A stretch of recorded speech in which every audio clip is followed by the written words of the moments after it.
Thank you very much, Larry, for your words. Your Majesties, distinguished heads of state and governments, President Lagarde, ministers, ambassadors, business leaders, ladies and gentlemen. I'm extremely happy to be here, and it's great to be here, as the Financial Times would say. And it's a time of peace, stability, and predictability. So let's try to address the key challenge of this world in a few minutes' time. But it's clear that we are reaching a time of instability, of imbalances, both from the security and defense point of view and the economic point of view. Look at the situation where we are. I mean, a shift towards autocracy against democracy, more violence, more than 60 wars in 2024, an absolute record, even if I understood a few of them were fixed. And conflict has become normalized, hybrid, expanding into new domains, space, digital, information, cyber, trade, and so on. It's as well a shift towards a world without rules, where international law is trampled underfoot, and where the only law that seems to matter is that of the strongest, and imperial ambitions are resurfacing. Obviously, the Russian war of aggression against Ukraine, which will enter into its 4th year next month, and conflicts continue in the Middle East and across Africa. This is as well a shift towards a world without effective collective governance, and where multilateralism is weakened by powers that obstruct it or turn away from it, and rules are undermined. And I can multiply the examples of international bodies weakened or left by the key economies. And when we look at the situation, it's clearly a very concerning time, because we are killing the structure where we can fix the situation and the common challenges we have. Without collective governance, cooperation gives way to relentless competition. Competition from the United States of America through trade agreements that undermine our export interests, demand maximum concessions, and openly aim to weaken and subordinate Europe, combined with an endless accumulation of new tariffs that are fundamentally unacceptable, even more so when they are used as leverage against territorial sovereignty. And competition from China, where massive excess capacities or distortive practices threaten to overwhelm entire industrial and commercial sectors. Export control has become more dangerous new tools, destabilizing global trade and the international system. And the answer, in order to fix this issue, is more cooperation and building new approaches. And it's clearly building more economic sovereignty and strategic autonomy, especially for the Europeans, which is for me the core answer. In this context, I want to exclude 2 approaches. The first approach would be to, I would say, to passively accept the law of the strongest, leading to vassalization and bloc politics. I think accepting a sort of new colonial approach doesn't make sense. And all the head of state and government and business leaders, which would be too complacent with such an approach, will take a huge responsibility. The second will be to adopt a purely moral posture, limiting ourselves to commentary. That path would condemn us to marginalization and powerlessness. Faced with the brutalization of the world, France and Europe must defend an effective multilateralism, because it serves our interests and those of all who refuse to submit to the rule of force. And for me, the 2 answers are, on one side, more sovereignty and more autonomy for the Europeans. On the other side, an efficient multilateralism to deliver results through cooperation. Obviously, France and Europe are attached to national sovereignty and independence, to the United Nations and to its Charter. And it's not an old-fashioned way to live multilateralism. It's just not to totally forget what we learned from the Second World War and remain committed to cooperation. And this is also because of those principles that we have decided to join the mutual exercise in Greenland without threatening anyone, but just supporting an ally and another European country, Denmark. Facing this order and this new situation, this year France holds the G7 presidency with a clear ambition: to restore the G7 as a forum for frank dialogue among major economies and for collective and cooperative solutions. Trade wars, protectionist escalation, races towards overproduction will only produce losers. This is why addressing global economic imbalances is our key priority. And if we look at the situation, the current imbalances are due to some key phenomena, and we all have to deliver our own agenda. This includes American overconsumption, Chinese underconsumption and overinvestment, and European underinvestment and lack of competitiveness. And these imbalances are also reflected in development gaps, by the way, and we can no longer settle for aid that neither delivers sufficient results nor enables countries to escape poverty. So our objective through the G7 is to demonstrate that the world's major powers are still capable of reaching a shared diagnosis of the global economy and committing to concrete actions. Cooperating is not about blaming others. It is about assuming one's share of responsibility and contributing to solutions. So the objective of this G7 will be to build this framework of cooperation in order to fix the roots of these imbalances and restore efficient convergence and cooperation through multilateral frameworks. And the other objective is as well to build bridges and more cooperations with the emerging countries, the BRICS and the G20, because the fragmentation of this world would not make sense. Here, this point is for, I would say, the global agenda and how our G7 agenda. On the other side, we have the European answer. And for me, Europe clearly has to fix its key issues: the lack of growth, the lack of GDP per capita growth, and the three pillars of our strategy in order to deliver more sovereignty, more efficiency, and more growth would be based on protection, simplification, and investment. Because the diagnosis is well known, European competitiveness still lags behind that of the US, and in the current global order, facing precisely the Chinese approach, we have to react. So first, protection. Protection doesn't mean protectionism. But today's Europeans are too naive. This is the unique market open to everybody without checking level playing field.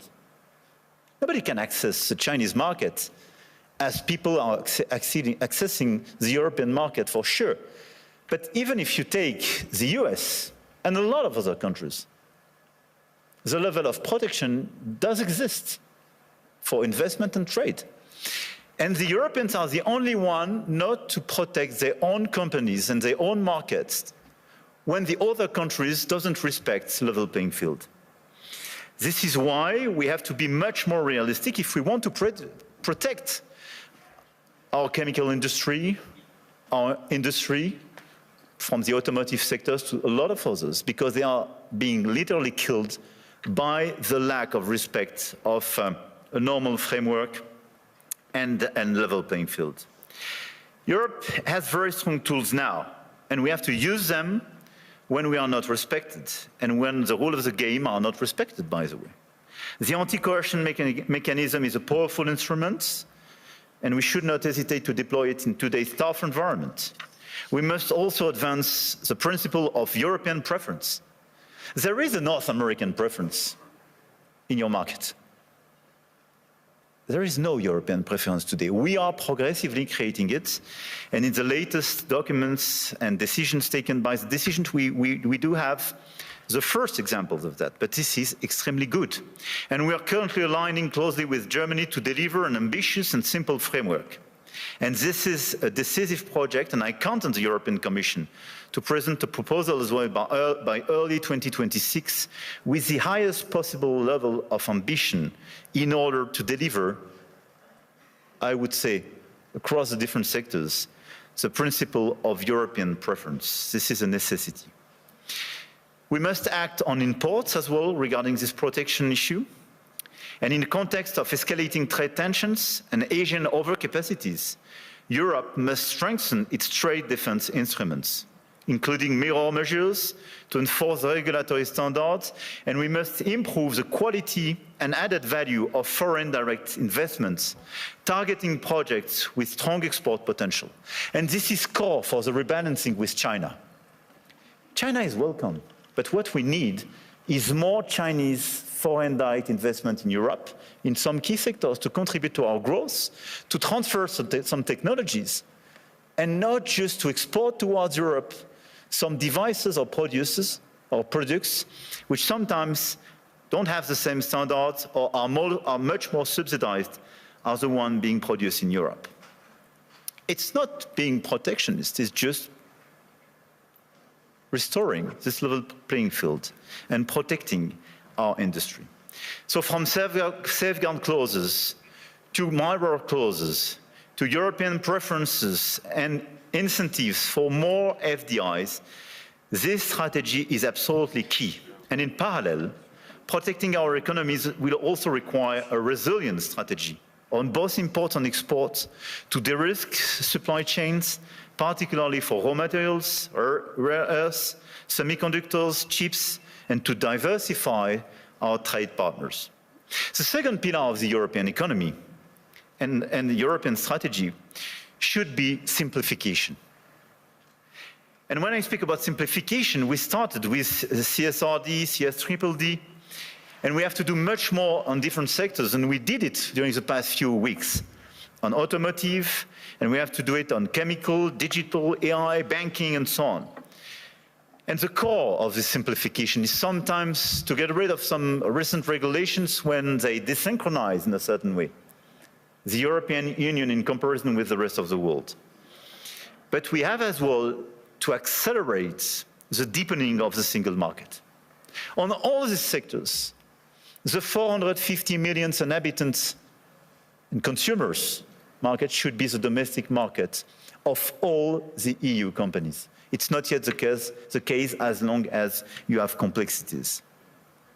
In doing so, we must ensure respect, technological neutrality and non-discrimination within the European Union. This is another pillar, another point of simplification. Neutral approach in terms of technology and non-discrimination. We discriminate during such a long time between the different sources of energies. It's counterproductive for the Europeans themselves. Companies have a role to play, and we must act, and you must act. And clearly, you must help identify and concretely help us to simplify where it is needed. But for me, this agenda of simplification is not a matter of discussion, but just implementation, speed and scale. The third pillar of the European strategy for more competitiveness and more autonomy is based on investment and innovation. We have to invest much more. If there is a GDP per capita so different between the US and Europe, 65% to 70% of the explanation is due to the difference in terms of innovation. And the US was much more innovative because of public and private investment. So in our budget for the months to come, because we will negotiate during the years, this year in Europe, we have to invest much more money in the critical sectors where the innovation will be made. AI, quantum, green tech, but as well defense and security. The size of our common budget is not the right one. We have to invest much more money in order to be much more credible and accelerate this innovation agenda. But at the same time, if you look at the situation, we don't have sufficient private investment. And this is one of the main differences. We do have the savings as the Europeans, much more than the US, by the way. But this saving is overinvested in bonds and sometimes in equities, but outside Europe. So this is why the top priority should be securitization program. It is prepared, we have to accelerate the implementation. And second, capital market union. Precisely in order to have more integration and simplification, but to have an efficient capital market union in order to invest much more money and use our savings to be invested on innovation and equity in Europe. This agenda for me is our top priority, both the global and the European one. And it is to be implemented in the months to come, because everything is about acceleration. And France is committed to deliver this agenda. We work very closely with our key partner. And at the same time, our objective for France is to stabilize our results and our macro approach, and to remain the highly attractive country we are. We've been the most attractive country of Europe during the past 6 years, and to consolidate our deep structural reforms and our key advantage. And on top of the business framework we have, I want here to insist on the fact that we have a competitive, stable, low-carbon electricity supply. We exported last year 90 terawatt-hours of electricity, and a low-carbon one, based on our nuclear model. We have world-class innovation and research capabilities, and we will improve them. And we have one of the most vivid and active ecosystem in AI, quantum computing, energy transition, etc., and a lot of the startups and unicorns and large caps of these sectors are with me in my delegation today. And on top of that, let me insist, and I will stop here, on the fact that we have a high-quality infrastructure and large market with strong purchasing power. And we have a place where rule of law and predictability is still the rule of the game. And my guess is that it is largely underpriced by the market. And beyond what you can do in terms of investment, what you can do in terms of strong ambitions, having a place like Europe, which sometimes is too slow, for sure, and needs to be reformed, for sure, but which is predictable, loyal, and where you know that the rule of the game is just the rule of law, it's a good place. And I think this is a good place for today and for tomorrow. So we will be committed during 2026 to try to deliver this global agenda in order to fix global imbalances through more cooperation. And we will do our best in order to have a stronger Europe, much stronger, and more autonomous, based on the pillars I just mentioned, and based as well, and we can revert in the dialogue, but on more investment and commitments on defense and security, because we have to invest much more and invest much more. Because we do believe, and here in the epicenter of this continent, we do believe that we need more growth, we need more stability in this world, but we do prefer respect to bullies, we do prefer science to plotism, and we do prefer rule of law to brutality. You're welcome in Europe, and you are more than welcome to France.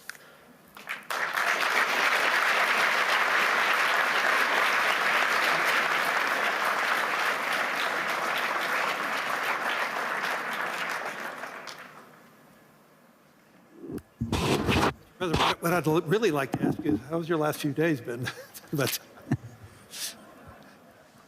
importantly, though, you framed out an economic direction for France and for Europe. If you had to prioritize to transform France and Europe as fast as possible, you close saying, yes, we are slow, yes, but what can we do right now to really accelerate it, to broaden the economies across Europe, that we have more participants? Is there any one silver bullet that you could do to really accelerate that type of growth? I don't think there is one silver bullet, but I think on the very short run, given the situation in some critical sectors, I think the European preference is a necessity because we are desynchronized with the others. And the second one is clearly a big bunch of simplifications. The 28th regime, which is being prepared by the Commission, and the deepening of the single market is key.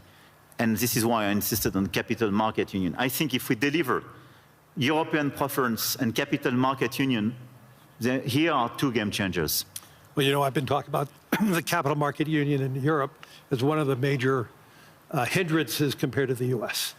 And so, yes, but I do believe, as we witnessed starting last year, and we're starting to see it accelerate this year, you're starting to see more international flows coming back to Europe.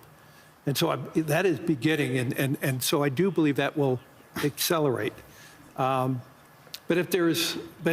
in terms of priorities, if you had to tell the Commission, what should they be more swift in terms of transforming Europe faster, so it can compete with the US, compete with Europe, and exceed China and Europe, China and the US? Look, I think this is the discussion we have clearly with the Commission. We will have an informal summit in February focused on this topic. Everything was largely drafted by both Letta and Draghi's reports and is well known. I think the difference is that Draghi was before China surpluses vis-à-vis Europe. I mean, we should not underestimate the fact that 2025, for the very first time, $1 trillion. Yeah, China has such a surplus vis-à-vis the rest of the world, 1/3 vis-à-vis the US, 1/3 Europe, 1/3 the rest of the world. But it was $1 trillion. It was bigger than any other time. Yeah, and for the first time, the deficit between Germany and China was a trade deficit for Germany. And this is a game changer for Europe. So this is why, clearly for me, we have to fix this issue. And second, it's about the tariffs. So if I have to tell you what could change the game and our approach for all of us in the year to come, for me it would be a bunch of simplification with all this omnibus package for the Commission, sector by sector, European preference, capital market union, and dismantling of the tariff between US and Europe. Because in such a context, what doesn't make sense is to have tariffs between allies. Right. We have to fix the war in Ukraine. We have to help the Ukrainians to resist and find a sustainable peace. We have to fix prosperity in democracies. I mean, it doesn't make sense to have tariffs and be divided, and even to threaten now with additional tariffs. We can use the crazy thing is that we can be put in a situation to use the anti-coercion mechanism for the very first time vis-à-vis the US if they put additional tariffs. Can you imagine that? This is crazy. I do regret that. But this is a consequence of just unpredictability and useless aggressivity. So what we have to do is to remain very calm, all of us. We have such an agenda with so many opportunities and so many challenges. So let's be focused on peace in Europe. Everybody should be focused to help the Ukrainians to have a sustainable peace. Level playing field and fixing the issues and these imbalances with China, because it's an issue for the Europeans and the Americans. And third, let's be focused on more competitiveness in Europe and this big acceleration, full stop. Throughout the sessions today, and I think during the week, AI is going to be the dominant conversation. And the question is, how does AI develop in Europe? I know there was one conversation already being held on that. What is your vision of AI for France specifically? Look, we are a strong believer, and 1 year ago we organized this AI summit in Paris, and we are one of the most vibrant ecosystems in Europe. We really believe and we are committed on AI because we really think that this is a game changer, not just in terms of productivity precisely and and growth. But I mean, because this is a true revolution. We have assets in order to do so. You have a grid and you have power too. We have power. And a grid. And low carbon energy. Yeah. No need to have new, coal plants or oil production in order to deliver the capacities for AI. I mean, this is important. We have 90 terawatt-hour available for more AI activities. We have a national grid, super pilotable. Third, we have available capacities for more data centers and computing capacities. And we are delivering the agenda announced 1 year ago. So we are building these capacities, and Europe was lagging behind the US and others on this field. We have talents, very good data scientists, mathematicians, and so on, and we are increasing our training programs and our capacities, and we have several hubs being identified. And we have a critical ecosystem with LLM champions, but as well, we have a startup on AI and quantum, I don't forget them, which are extremely present in all these different fields. One of the best evidence of the attractiveness and this vibrant ecosystem is that Yann LeCun when he decided to leave Meta and set up his own company, established it in France a few weeks ago, which is for me a good evidence. Big win. A big win, and we will do our best to help him to work. This is a global company, yeah, but incorporated in France and established in France with these talents. So we have all these assets. But what is important for me now is to invest, to help all the startups and the companies in this sector to do much more and to increase, but to do my best in order to make sure that their domestic market is the EU market and not just the French one. Right. And when we speak about strengthening the single market, this is this point. And this is a game changer, because it means your domestic market is not just 68 million inhabitants, but 450 million. It's super important. And it's important for Europe to have that unified grid, which it does not have yet. Exactly. So, for the remaining time, is there any one message that you really want to push over the course of your remaining term that really will resonate, not just resonate for France, but resonate for the world? Look, I really believe that we are in these very challenging times, and you mentioned some of these challenges in your speech. I did in mind, and unhappily, we were even not totally complete. Mm-hmm.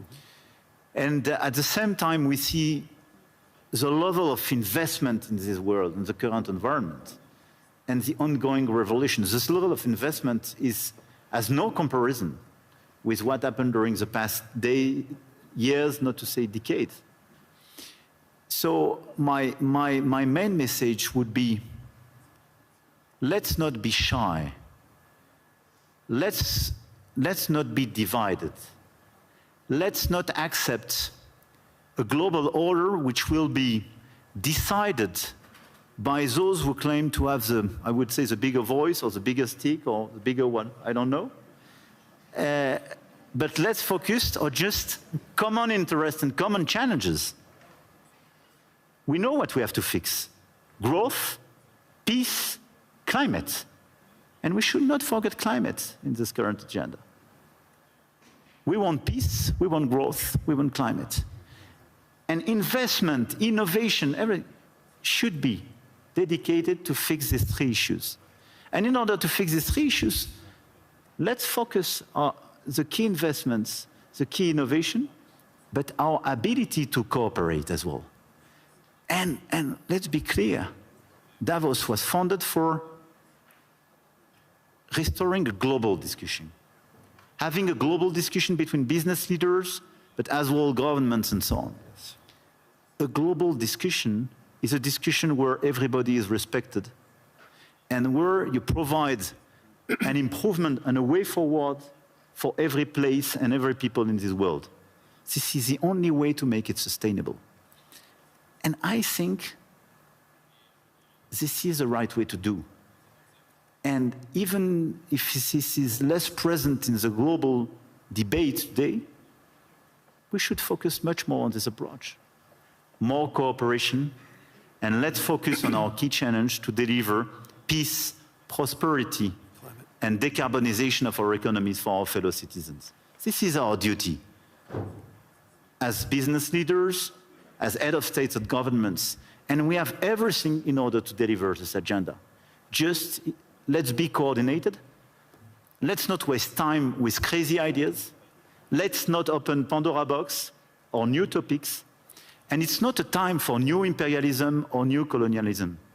This is a time of cooperation in order to fix these three global challenges for our fellow citizens. Full stop. We ran out of time. I want to thank the President of the Republic of France, Emmanuel Macron, for his wisdom, but most importantly, for your humanity and your leadership. Thank you, Larry. Thank you, Larry. I appreciate it.